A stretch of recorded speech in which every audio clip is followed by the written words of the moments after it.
Hello, welcome. My name is Lucas, and I am here with one of the founders of Espirito Dourado. I'm talking with Darius. Hello. I have today some questions for Darius, so I also get to know this place a bit better since I'm only here for a week, and yeah, I have still some questions. So, hello, Darius. Hello, Lucas. How are you doing? Thank you. How are you? I'm good. I'm good. Yeah, I will just start off with the first question. Like, um, what made you think of a place like Espirito Dorado? I know it's a big, wide question, but yeah. Yeah, it's a big question, but also as it is a big project. Simone and me, Simone is my wife, we together decided to create a place, to create a project for us, but also for, we call it our family, for people who want to join us, to join a new kind of living. Simone and me, we spent a lot of time in this, let's call it system, in this all day, day by day routine, doing our jobs. Invisible rules and everything. Yeah. Yes, and speaking for myself, I was happy. Yeah, I enjoyed my job. I earned quite a lot of money, and it was good. And it was good. But something inside of me was telling me this is not really a kind of being living together as humans. And then I met Simone, and I heard from Simone the same. Yeah, she had also a job, but it was kind of our first long discussions was about creating something like a place for coming together, like a place for healing, like a place for community, a place where we can meet as humans, not playing rules. Yeah. So you can fully open your heart and even be vulnerable at times. I think you're saying about, but not always feeling like you have to show up and be the best version of yourself, but also be the whole version of yourself. Yes. To get a place that's like that, something like that. For me, to play my best version of myself, it was always my goal. I tried always to be the best of myself. But I had an idea, who am I? And I followed this idea connected to my job. I had a job in a company, and I was asked to do something, and then I did my best. I would say for myself, I did always my best, but always in a very narrow perspective. Then I recognize I can go this very narrow path, but there is something more, something that I cut myself from my emotions. I was just thinking in my mind, what should I do? But then I recognize I have also feelings. And other people have feelings. And then I recognize it is a little bit difficult for me just to open myself. To recognize there is a lot of things to the left, to the right of my narrow path. And then I also recognize when I open myself and open more, I get connected with this kind of feelings, and also I get open for others. And this area was very exciting, very interesting for me. And this area of our feelings, of our emotions, of my feelings, this is an area which I would say, the more we open this area, the more we will know each other. We will be connected to each other. Yeah, so one question what I already had was like, okay, what do you think would change if many more people would choose a path of self-discovery? Let's put it like that, because I think like what you're saying is also about creating a new perspective, because you have experienced certain things that made you look at it a different way, that made you feel a different way, that made you want to do things a different way, which is of course always a place of experimentation and seeing how you feel in a time. But I guess this question is already kind of answered, but if you feel like you want to add up on something, but actually I have a different question. Yes. How do you think that this is basically like a community that you're starting up, and it's becoming really something, but like what do you think a community needs, even though people might be different with different perspectives? What do you think they need to be still this community which can bond, Lucas, this is a very good question, because I know a lot of people which are telling me, hey, you are doing well and this project is wonderful.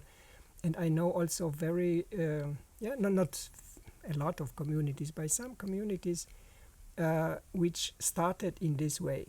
Hey, let's go together, let's create a community. And this is a wonderful idea, to create communities, to coming together. But one very important thing for me must be very clear to everyone. When we come together and we open each other to each other, we open our aspects which are not always clear in mind. We open our unconsciousness area, and in my experience, many people have unsolved conflicts there. And these conflicts, if we come together in a community like, hey, we are light and we are loving each other, but we are not aware what will happen if we open ourselves, and then we create conflicts and we are not able to cope with these conflicts, the community will break. And this is something for me on Espirito Dourado. We are aware of this area which will be open, and I would say for Simone and for myself, we have learned a lot. We work also as a therapist. We know a lot how to deal in case of problems. So, and this is for me also a kind of answer to your first question regarding Espirito Dourado. We want, or not we want, we offer. We offer a place where people who are willing to open themselves, to heal themselves, they have the chance to do this here. What we can do, we support. Yeah, I hear what you're saying, and I was thinking like, okay, imagine if there's only place for happiness and light. I was just thinking in examples, like imagine everyone was constantly saying like, oh, I'm so happy, I'm so happy, I'm so happy, I'm so happy. But at the meantime, I'm sitting there like, I don't feel happy. I would maybe even feel like, okay, am I wrong? Can I share this, that I'm not happy? Because, everyone is always happy. Like, what is something wrong with me? So, of course, we know that's not always true. Nobody's always fully happy. There's always some change, but I guess it's also important to show your the full wholeness of your human experience, so that we see each other for the wholeness we are, instead of fake. The only the positive side, because I think a big part of community is also being there for each other, as we say as well in a marriage, like in good and in bad times. But that's the same, I think, for friendships and for communities indeed. So yeah, I think that's a really beautiful thing that it can happen at a place like this, or other communities with the same vision. So, but why did you choose Portugal? I mean, yeah, it's a really nice hot place. Yeah. It was a voice coming from the heart. There is no explanation why, because this. It was something like, go there. This is the place. Show there. Contact this person. And from this moment, everything went very smoothly. Wow. It was amazing as we started. It was like, Okay. and we had the place, we had the financial aspects, and it was like this. Yeah, so it was almost a no-brainer in that sense, because you just trusted the first initial feeling, and afterwards everything happened. Yeah. Okay, Yeah. wow. Beautiful. I'm thinking of my last question, and it had to do as well with, like we know that with consciousness and with experience, you get different perspectives, because as you learn more, you see a bigger possibility of what could happen. And I believe the question was more around what would, for example, what do you think would happen if more places like these would come over the whole earth, let's say? What do you think would change about humanity?